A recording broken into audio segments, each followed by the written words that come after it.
NEET में जिस तरीके से पेपर लीक हुआ, बच्चे काफ़ी ज़्यादा परेशान हैं। आप लोगों ने सुप्रीम कोर्ट तक भी बात पहुंचाई है। क्या लग रहा है, इंसाफ मिलेगा? न्यायाधीश ने बोला है कि नए जनरेशन के लोग कॉकरोच हैं। कुछ मीडिया में चले गए हैं, कुछ न्यायपालिका में चले गए हैं, तो हम ये नहीं कह सकते कि बहुत उम्मीद है कि न्याय होगा।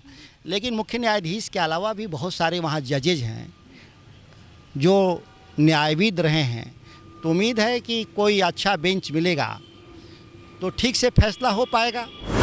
अभी तो प्रधानमंत्री जी रो रो के कह रहे हैं कि अब खेती कब कम कर दीजिए, गाड़ी पेट्रोल पर मत चढ़िए, सोना मत खरीदिए, और हमको लगता है कि एक 2-3 महीना में कहेंगे कि एक वक्त का खाना भी नहीं खाए। जो उनका लोभ है आनंद मोहन जी का, वह लोभ उनको आज कहीं किसी जगह पे स्थिर नहीं रहने दिया, और दल बदलते बदलते और दल बनाते बनाते बिहार की 2 पीढ़ी गुजर गई।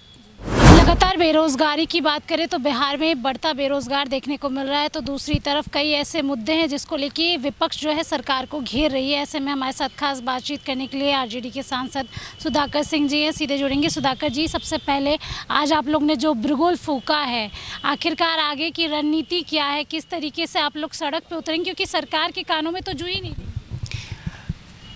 जब सत्ता गूंगी हो जाए, अंधी बहरी हो जाए, तो सड़क सूनी नहीं रहनी चाहिए। सड़क पे उतरते हैं लोग, और बिहार में रोज़ उतरते हैं लोग। मीडिया में कहीं खबर बनता है, नहीं भी बनता है। और जिस तरीके से सत्ता पक्ष के द्वारा लाठी भांजी जा रही है, जिन लोगों ने सरकार बनवाया बिहार का, उन्हीं लोग पर आज लाठी बरसाई जा रही है। तो यह बहुत दिन तक लाठी नहीं बजा पाएंगे, इनको घुटने पर आ जाएंगे लोग। अभी तो प्रधानमंत्री जी रो रो के कह रहे हैं कि अब खेती कब कम कर दीजिए, गाड़ी पेट्रोल पर मत चढ़िए, सोना मत खरीदिए, और हमको लगता है कि एक 2-3 महीना में कहेंगे कि एक वक्त का खाना भी नहीं खाए। तो ये हालत होना है इस देश का। इसके बाद तो लोग उतरेंगे ही सड़क पर। हम उतरे भी, सुधाकर सिंह ना भी उतरें तो बाकी लोग तो उतरेंगे ही उतरेंगे। और हम तो हमेशा सड़क पर मिले हैं, सरकारों से लड़े हैं, तो हम तो सबसे पहले लड़ेंगे इनसे। और हम तो कहते भी थे कि ये लगातार ये शेर की खाल में लोमड़ी लोग हैं।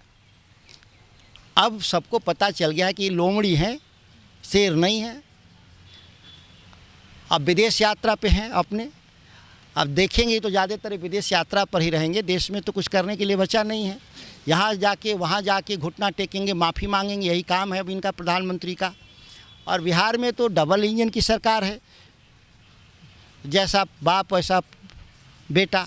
जब दिल्ली का प्रधानमंत्री का जब ये हाल है, तो मुख्यमंत्री उससे बेहतर थोड़ी ना होंगे। वो तो उन्हीं के ना रामो करम पे चलना है इन लोग को। चलिए बिहार की बात कर लेते हैं। नीट में जिस तरीके से पेपर लीक हुआ, बच्चे काफ़ी ज़्यादा परेशान हैं। आप लोगों ने सुप्रीम कोर्ट तक भी बात पहुंचाई है।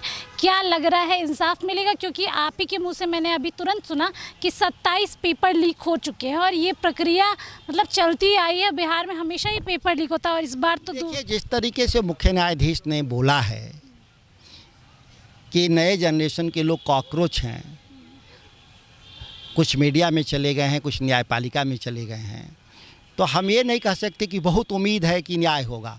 लेकिन मुख्य न्यायाधीश के अलावा भी बहुत सारे वहाँ जजेज हैं जो न्यायविद रहे हैं, तो उम्मीद है कि कोई अच्छा बेंच मिलेगा तो ठीक से फैसला हो पाएगा।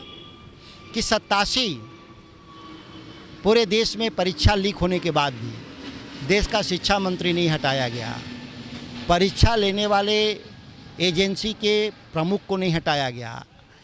अब इस सड़क छाप 2-4 लोग को पकड़ करके ये सोच रहे हैं कि हम बच जाएंगे गुनाह से।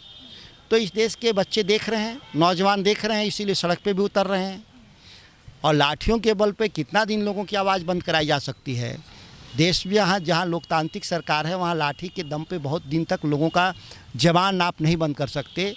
लोग देख रहे हैं, मीडिया दिखाएगी, कम दिखाएगी, नहीं दिखाएगी, लेकिन लोग देख रहे हैं।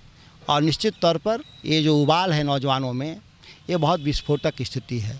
आखिरी सवाल आपसे लूँगी, क्योंकि बिहार की राजनीति में एक बार फिर से आनंद मोहन का नाम आ रहा है। आरजेडी से ही बागी हुए थे और कई इल्ज़ाम लगा के ही गए थे आरजेडी पर, बड़े बड़े इल्ज़ाम लगाए थे, और अब वो कह रहे हैं कि जेडीयू के अंदर ही कई ऐसे नेता हैं जिन्होंने नीतीश कुमार को ख़त्म कर दिया, उनकी राजनीति को ख़त्म कर दिया। उनके बेटे के बारे में भी वो कहते नजर आए और कह रहे हैं कि झोला भर के अगर पैसे जाएंगे तभी आप मंत्री बनेंगे। जो उनका लोभ है आनंद मोहन जी का, वह लोभ उनको आज कहीं किसी जगह पे स्थिर नहीं रहने दिया, और दल बदलते बदलते और दल बनाते बनाते बिहार की 2 पीढ़ी गुजर गई।